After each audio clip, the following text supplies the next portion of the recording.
everyone. Welcome to another episode of our Sister Friends podcast. I'm joined today, co-host Jam and Sam, and two special guests, Darren and George. Welcome, welcome.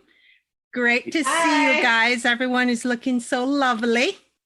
Thank you. Clean. You as well. Thank you. Oh, let's get into it. I'm excited about this episode. It's part 2 of the men, where today we'll hear from the men, the single men, where they give us their viewpoints and what they expect from a relationship, what they expect from us women. And without further ado, let's get into it. I'm just going to ask the gentlemen to tell us just a little bit about yourselves, and then we'll just get straight into the meat of the matter. Who's going to start? You can go ahead, George. Okay. My name is George King. I was married 17 years. Separated 3 years. And I have 3 lovely kids. Well, actually 4, because I have custody of my brother's kid. So that's basically a quick backdrop of my story. All right. Thank you, George. You're welcome. All right. My name is Darren. I am 32 years old, currently in a relationship, but I feel like if there's no ring on it, you're still single. So, Beyonce. Whoa! Shots fired early. Shots fired real quick. Okay. There's nothing wrong with that. That's truth. Enjoying life. That's it. Okay, so hold on. Would you categorize your relationship, Darren, as a committed relationship? Yes, of course. It's a committed, exclusive relationship. Monogamous relationship. But until I do is said, you're still single. That's how I feel. So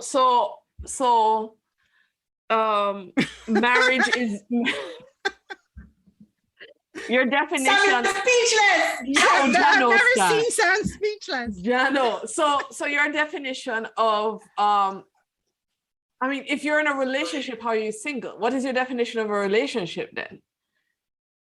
No, so a relationship is 2 people who are exclusive and committed to each other. But if somebody cheats in a relationship, it's just cheating. But if you cheat in a marriage, that's adultery.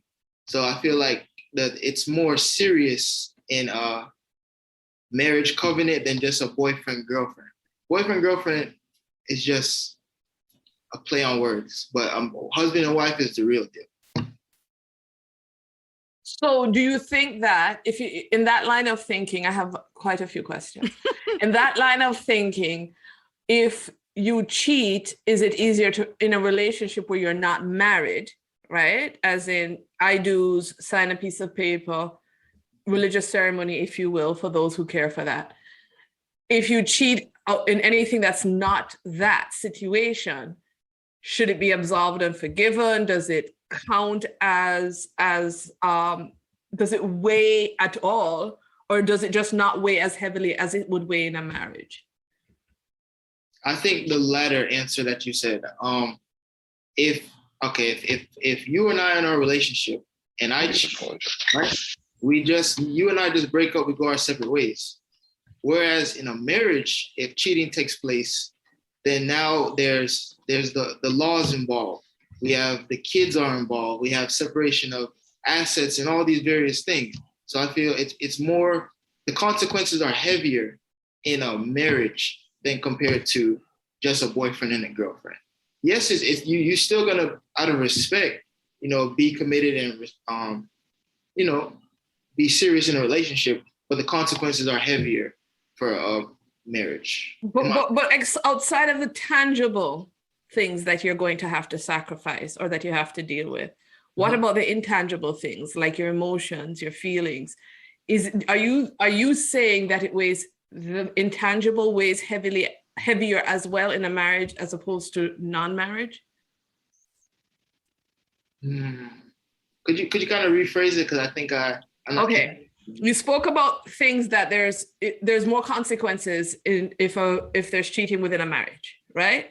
And the things you spoke of are tangible things. Correct. What about the intangible things? Is it if a marriage weighs more, is the emotions that's hurt within a marriage deeper and stronger and a larger sacrifice than the emotions that are damaged when you're not married? Do you guys understand what I'm saying? I get what you're saying. You're basically trying to say if it's different. I want to know because what say you, George? Well, I see things different. I understand where he's coming from, though, but I see things different, so I would have to answer that different. Okay. I feel like in a relationship, whether you in a committed relationship or you invest in your time with somebody, it's a level of respect. That's why for me, it's not even about love; it's about respect. Because once you respect somebody that you're with, whether you're married to them or not, you're gonna respect what the foundation you have as far as the trust or lusting for somebody else or just trying to be with somebody else. So for me, it's about building. So whether you're married or not, I think a person should focus on building the foundation, and you can't do that when you're entertaining something else. So I see things a little different. Interesting. Let me ask this follow-up. So, Darren, you're saying that until you're married, it's just a committed relationship.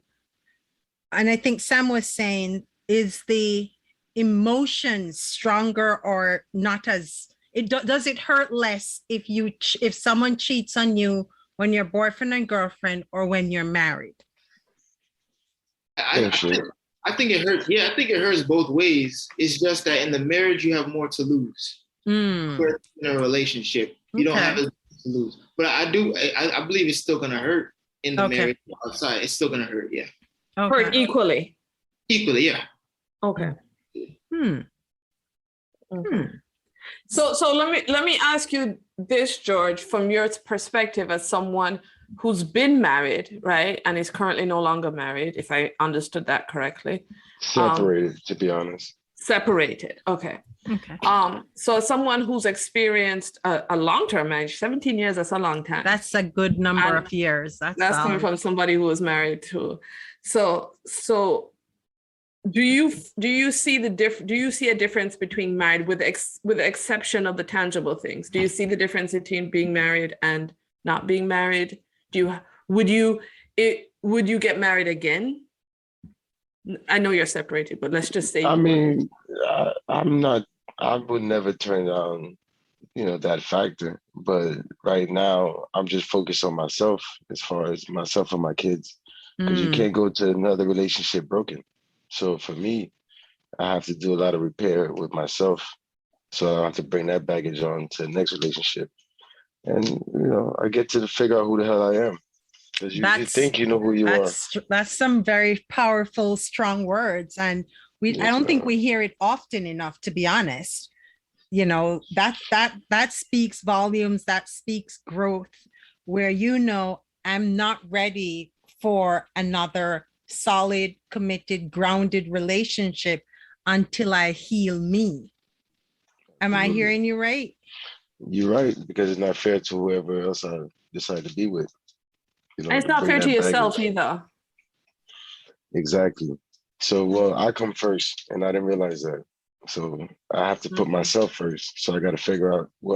I'm in the process of figuring out who I am as a person in general, because society changed, and the view of society changed, and this generation of women is just different when I was out there. So. Yeah. So I gotta tell me a little bit more about that. Oh yeah. You didn't change, you're still here. Man, they had me. No, it's different, man. I was more of a predator back in my days, but now it's like it's reverse roles right now in society. Which is nothing wrong. Yeah, it is. It's crazy. There's no meaning to. So you're saying the women are now going after the men, the women are now the predators? Are they more aggressive? Are women more aggressive nowadays? I think they have to be because you got a lot of feminine men out here. So the women has to be aggressive because, you know, the men here is lacking too. You know, they try to be too feminine, like society's upside down. That's the way I view it. So I see you shaking your head, Darren. You agree with George? I'm 100. I agree 100%. Yes, sir. Yeah, man.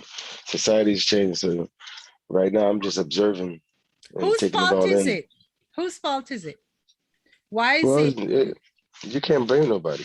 You just got to understand that's how life is. Things change. You just got to absorb it and either adapt to it or build your little world or circle.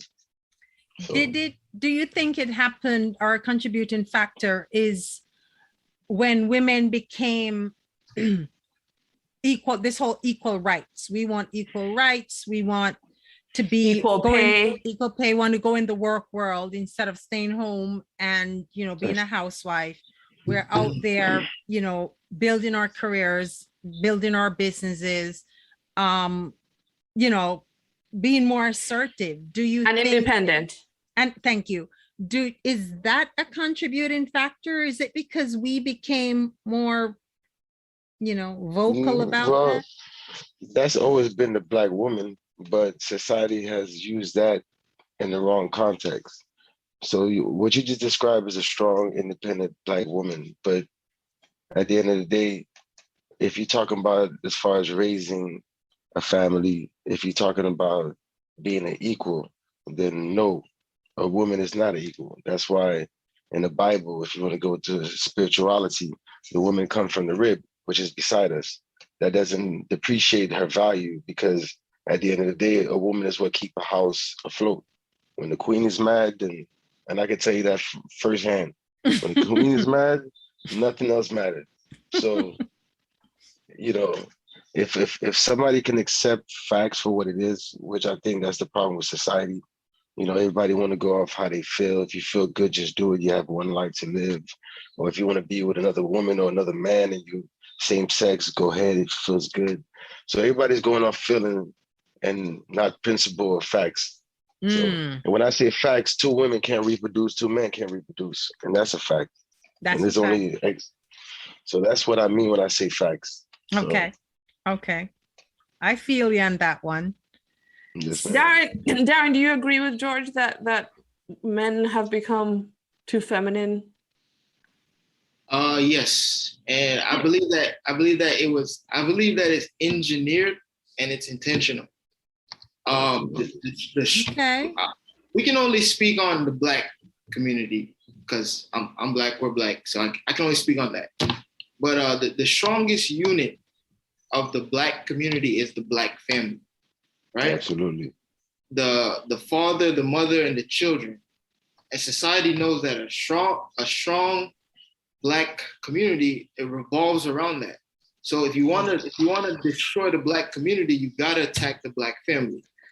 And so with the whole, like what Deloney was saying, with the feminist movement, which came in the 1950s, which was paraded as something that was supposed to be a benefit to everybody, or especially women, it was a detriment to Black women. And this is why. Absolutely. What happened is that, okay, as you have more independent Black women, right? The government set up programs and so forth where the only way that you can receive certain benefits is if the father is not in the home. That's one. Section 8. Section 8. So you have the government promoting something that is going to be beneficial to you when the house is divided. The father cannot be in the home or else you do not qualify for the Section 8. That's one. Another thing coming back from slave days is where you have mothers who raise their daughters to be strong-willed, to be independent, to be strong, because you never know when you might have to be on your own. Whereas they kind of nurtured and, in a sense, neutered their boys to not be aggressive, to not be a threat to society because the slave master may do whatever. So what happened is you have mothers who baby their sons, who create strong women. And so now you have this role reversal where we have all these strong Black women and we have weak men, and they're not attracted to each other because the roles are reversed. And I think that's kind of what has contributed to, this off balance. That's a very interesting point. I've never looked at it that way. I guess I just contributed it. I contributed it to the mothers babying their kids, especially the sons, where they're allowed to, not you don't have to stand up, you don't have to be strong, while us girls, you're kind of raised to, you have to stand up on your own kind of way. Like you're the one that has to learn all the chores, but still do your homework, still participate in activities, while the son just gets to sit and live his best life. Well, and he served his food. But while the daughter's in the kitchen cooking it, the boy served his food. But of course. Sorry, go ahead, Sam.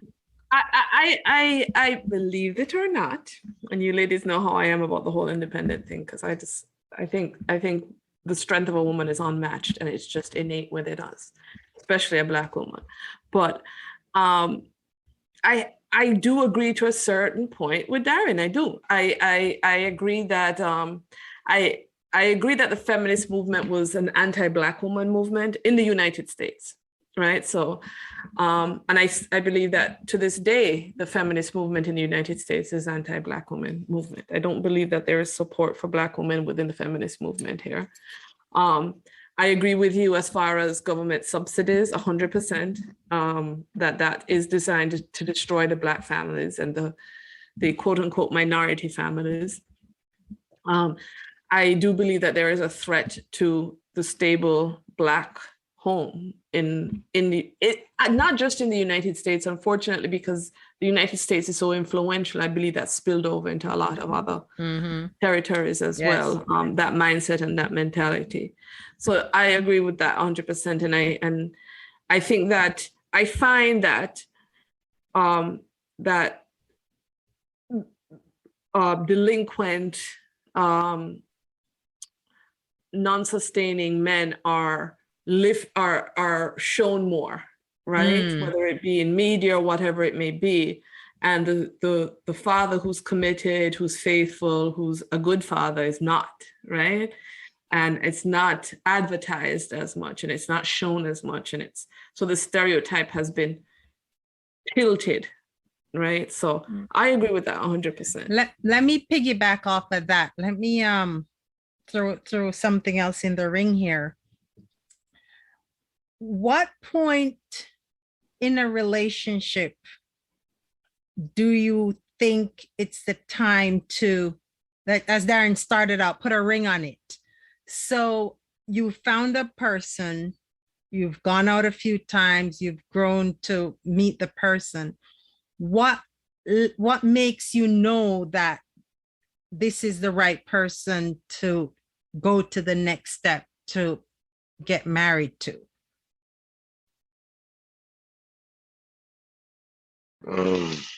Is that for everybody or? Oh yeah, go ahead, George. Well, you're gonna know. You know, from my situation, I knew it when I first saw my wife. Even if I'm not with her anymore, I knew when I saw her that that's the one I was gonna marry. And I actually said that to a friend. So when the person's for you, just like when the season is coming, and just like a relationship can last a season, when it's winter, summer, spring, when things are approaching, you get accustomed to, how you say, watching out for, little signs of the time, or to reference a person, I'm using the season. But you'll know when somebody's for you. It's natural. Oh. But don't mistake what's for you as far as love for lust. Okay. That's what we fall short at. Okay. Go ahead, Darren, your take. So I kind of want to not take the question, but kind of just put a twist on it for you, if you don't mind. That's fine. So if you believe that the person is for you and then things don't work out, was that person really for you? What's the deal breaker? In other words, like you met you saw the person, this is going to be my future bride. So basically, what could break that thought, that flow, that process, the next step? Is that what you're saying? Right. What's the deal breaker? What is the deal breaker? I would say for me, I know I'm not a dude, but I would say for me, it's I do believe that people come into our lives for a purpose. And I do believe that they may have been the one for a purpose. Yeah. Right? The season. They have brought, yes, Season. may have brought, and I've experienced, I myself have experienced love, and it's not a forever love, but it was a purposeful love. Right? At the It time. gave you a taste of what a purposeful love is. Yeah, exactly. I love the answer, Sam, because I feel like a lot of times sometimes we marry the one who was supposed to be for a season, and we turned it into a lifetime. And God basically put that person for us to learn things about ourselves or for us to grow. And once that time is up, then you let the person go.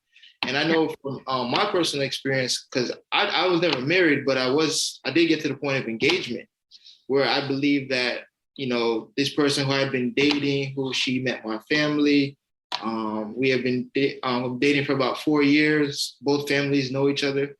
In my heart of hearts, I felt like she was the one, but, there were still these red flags, which I said that, they'll go away with time. So I failed to pay attention to the red flags, which kind of made her not the one. But I think you just got to find that person who's not perfect, but perfect for you.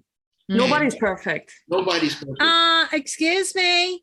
You're not perfect. Sorry to burst your bubble, boo. You're not perfect. None of us are, but you're close, Flo. You're close. Okay. All right. Yeah. So that's my take on it.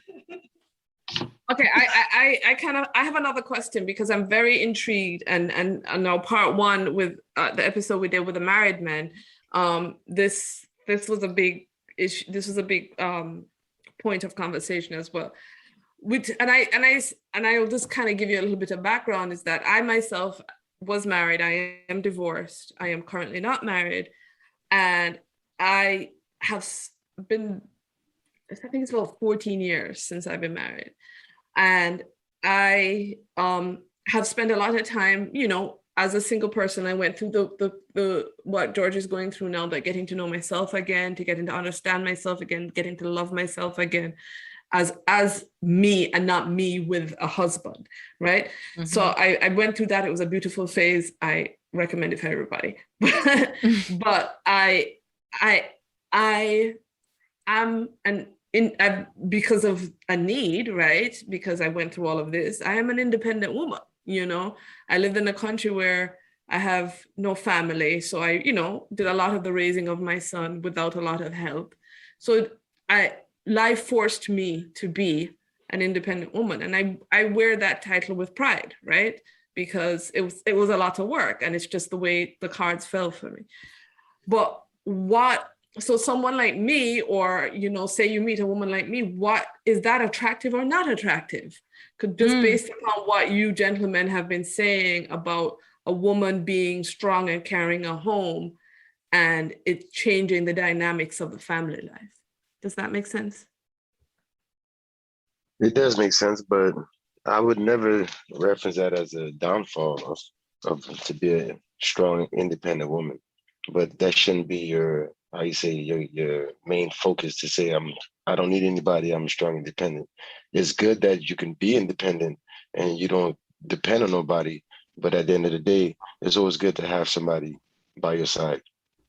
So when I say, or I think when he's referring to society saying a strong, independent woman, society was using that against the Black men to say, hey, you don't need a man in your life. You can take care of your kids on your own. And believe it or not, when that Beyonce, to the left, all that bullshit, excuse my language, came out, that's fine. Around that time, a lot of women thought that, hey, we don't need a nigga. I don't want no scrub. blah, blah, blah, blah, blah. And now there's those generation of kids that robbing, have no respect for nothing. They don't even respect the street code. They don't even know their identity because they never had a father there to observe or to tell them, yo, my son, tighten up, or this is how the world gonna treat you. But they had nothing but hormones and emotion, which, women are full of estrogen, they create life. So Yeah. you put that to a child who has no guidance, you have society today. So That's it all so depends on true. how you apply that information. You can't just go out and say fuck men. You respect men, but at the end of the day, you don't need a man. It's not the end of the world. You can survive, but you can't survive. Society won't thrive without the black men. I'm not just saying men. I'm saying black men.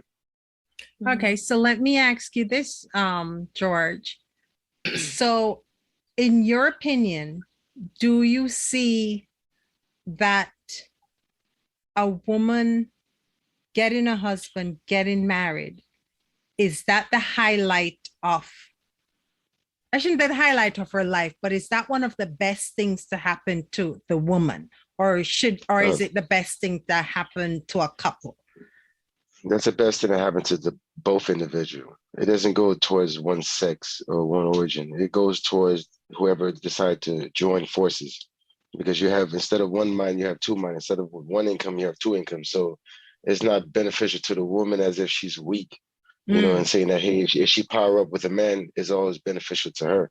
At the end of the day, it's a woman that encourage a man to go out there and conquer the world. When you go out there, you deal with racism and all the other shit we got to deal with every day. When we come home to a queen who lifts us up and, encourages us, so it's two people, man. It's not one person. So how should your queen lift you up when you come home? You've had a long day, you didn't even get lunch, and you come home. What is your ideal situation to come home to? If you're referring to like food and cooking, my marriage, I did all the cooking. So not just food, just you walking through the door, what would make you feel like, man, this woman got my back? If she understands, one, when I walk through the door and I'm having a bad day off rip, she should know, just like I would know her. Okay. So when you're with somebody, that's why I say, for me, whether you're in a committed relationship or you dating somebody, it's building, because you're learning the person.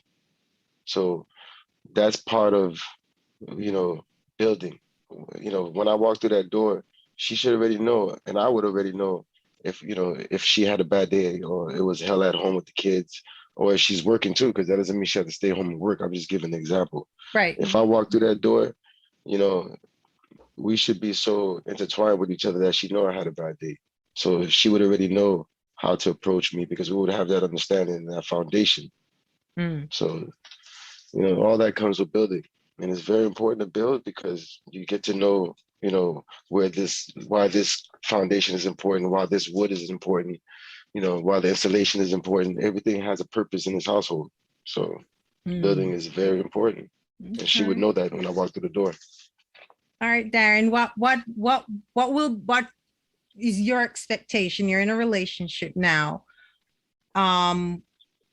Even though you're not at the next step of marriage, for you, what would be the ideal thing for you to come home to? I think for me, ideal would be, just one acknowledgement, just to acknowledge that I'm there. At work, a lot of times you have to put on a lot of masks and be a lot of different people. Right. So you come home, it's kind of a freedom to just be yourself. And so that's maybe that freedom to just be yourself and not have to, not have any expectations, and maybe just a couple minutes to just unwind and not have to, talk or engage, and then eventually come back and then we talk about the day and so forth. So that's good for me.